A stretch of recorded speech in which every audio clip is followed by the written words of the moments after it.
ada di sini dan anak-anak ada di rumah, tapi kita tetap bersukacita beribadah bersama. Kita mau berdoa terlebih dahulu sebelum kita mulai. Tutup mata, lipat tangan. Kita mau berdoa kepada Tuhan, berdoa dengan sikap yang baik. Mari berdoa. Tuhan Yesus, kami mengucap syukur. Engkau menjaga dan peliharakan kami setiap hari. Tuhan, kami mengucap syukur. Tuhan menolong kami dari hari lepas hari. Dan sampai hari ini Tuhan, Tuhan tetap menjagai kami. Kami mau beribadah bersama-sama Tuhan. Pimpin ibadah kami pada pagi hari ini dari awal, pertengahan, hingga akhirnya. Terima kasih Tuhan. Amin. Kita mau memuji Tuhan. Kita mau bersama-sama bersukacita. Memuji Tuhan selalu dengan sukacita, dengan penuh semangat. Ayo.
Masuk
kami siap untuk mendengar firman-Mu.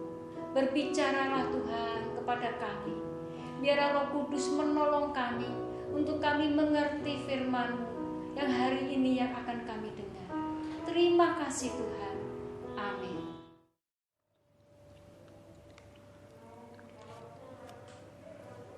Suatu hari Tuhan memanggil nabinya yang bernama Yunus. Katanya, bangunlah Yunus, pergilah ke Niniwe, kota yang besar itu. Beritahu penduduknya bahwa aku mau menghukum mereka, sebab aku melihat mereka melakukan banyak kejahatan. Baik anak-anak, orang tua, semua mereka melakukan kejahatan. Tetapi apakah Yunus mau mendengar itu? Dalam hati Yunus berpikir, biar, karena mereka jahat, biar mereka dihukum Tuhan. Yunus gak mau menurut Tuhan. Dia pergi ke Tarsis, pergi ke kota Yafo. Di situ ada pelabuhan, ada sebuah kapal. Yunus memberi uang kepada kapten kapal. Lalu ia ikut berlayar ke negeri yang asing, yang jauh. Ketika mereka sampai di laut lepas, di tengah laut, tiba-tiba Tuhan menurunkan angin kencang. Kapal itu dihantam keras oleh ombak yang besar. Para pelaut, awak kapal, semuanya menjadi ketakutan. Dan berseru-seru satu dengan yang lain, tolong, bagaimana ini? Kita akan mati tenggelam. Sementara itu di ruang bawah, Yunus tertidur nyenyak. Ia tidak merasakan apa-apa. Lalu kapten kapal itu datang kepadanya. Si tukang tidur, bangun! Teriaknya kepada Yunus. Kita ini akan mati tenggelam, bagaimana kau bisa tidur nyenyak seperti itu? Berdoalah kepada Allahmu. Barangkali Allahmu itu dapat menyelamatkan kita semua dari badai ini. Tapi ketika Yunus naik ke atas dan melihat apa yang terjadi, sungguh mengerikan. Kapal itu diombang-ambingkan, semua barang-barang sudah dikeluarkan, dibuang ke laut, tapi tetap kapal itu akan tenggelam karena badai yang begitu besar. Kemudian Yunus berkata, aku ini hamba Tuhan. Aku ini hamba Allah.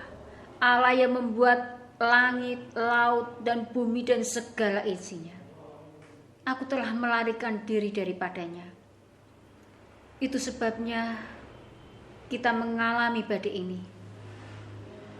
Setelah mendengar perkataan Yunus, semua para pelaut dan awak kapal itu berteriak, aduh, bagaimana engkau berbuat seperti ini kepada kami? Sekarang apa yang harus kami lakukan supaya laut menjadi tenang kembali? Lalu Yunus menjawab kepada mereka, lemparkan saja aku ke laut, nanti semuanya akan tenang kembali. Tapi para awak kapal kasihan kepada Yunus, mereka tidak berani. Tapi Yunus mencoba lagi, lemparkan aku ke kapal, nanti semuanya akan menjadi tenang kembali. Apa boleh buat? Para awak kapal itu melemparkan Yunus ke dalam laut. Benar, seketika itu juga air menjadi teduh kembali. Laut menjadi tenang kembali. Yunus menghilang di bawah ombak laut. Tetapi Tuhan tidak membiarkan Yunus. Ia mengirimkan ikan yang besar untuk menelan Yunus. Kemudian ikan itu menelan Yunus dan Yunus ada di dalam perut ikan. Di dalam perut ikan yang gelap. Seperti ada di dalam kubur. Seperti ada di gua yang begitu gelap. Kemudian Yunus berdoa kepada Tuhan di dalam perut ikan itu.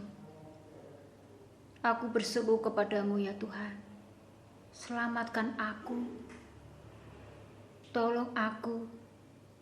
Dan Tuhan mendengar Yunus. Tuhan menolong Yunus. 3 hari kemudian ia dimuntahkan oleh ikan itu di pantai. Lalu untuk kedua kalinya Allah memanggil Yunus. Bangunlah Yunus, pergilah ke Niniwe, kota yang besar itu. Beritahu penduduknya di situ semua yang telah kukatakan kepadamu. Sekarang Yunus menurut. Ketika ia tiba di kota Niniwe, ia memberitahu penduduk di situ, saudara-saudara, 40 hari lagi kota kalian ini akan dihancurkan menjadi puing-puing. Kalau kalian tidak mau berbalik dari cara hidup yang jahat.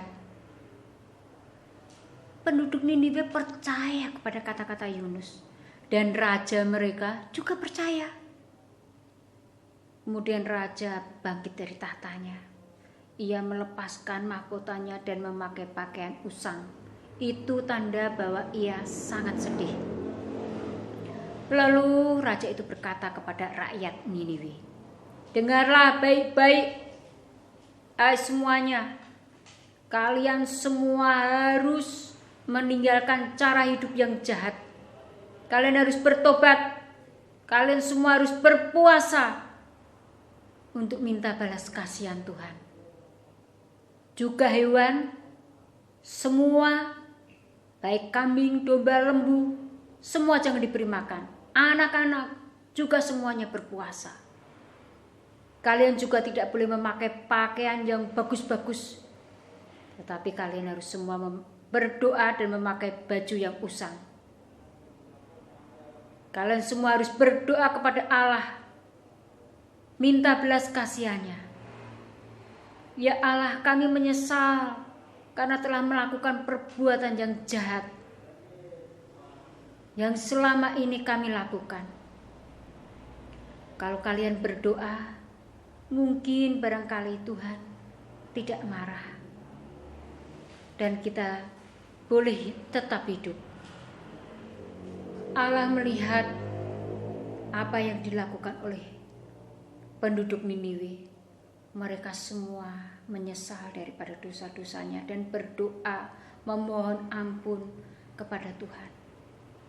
Dan Allah mendengar doa mereka. Allah tahu hati mereka.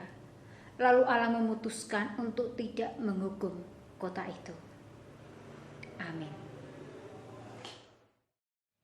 Nah, sampai di sini ya anak-anak. Kita akan berjumpa kembali minggu depan. Tuhan Yesus memberkati. Dah.